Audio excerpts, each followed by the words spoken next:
नमस्कार दर्शक बंधु मु राजलक्ष्मी आपण मानक स्वागत करुच्ची रेडियो उत्कल 91.2 FM को। आसंतु आज नेत्रोत्सव विषय किछि आलोचना करिबा। आषाढ़ शुक्ल पक्षर प्रथम दिवस आकाश नवबारितर नेत्र उत्सव।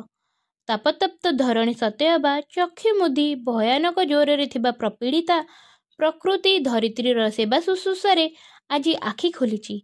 प्रथमे तार आरोग्य स्नान जगन्नाथंकर 5-10 दिन व्यापी अनबरसर परे आज नवजौवन लाभ नेत्र उत्सव। जगन्नाथ एकाधारे प्रपंच ओ निष्प्रपंच, जगन्नाथ ओ नाथर प्रकृति ओ पुरुषर प्रतीक। से निराकार ओ साकार, सविशेष ओ निर्विशेष। बलदेव शिवअवतार, सुभद्रा शक्ति, जगन्नाथ विष्णु ओ सुदर्शन सूर्य।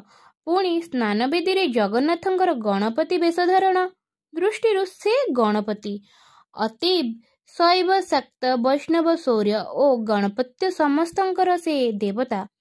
एही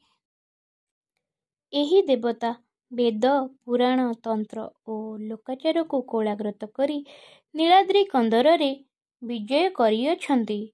एहांकर प्रत्येक विधि विधान पूजा उत्सव सबरी भितरे वैदिक तांत्रिक पौराणिक तथा लोकाचार गर्भित।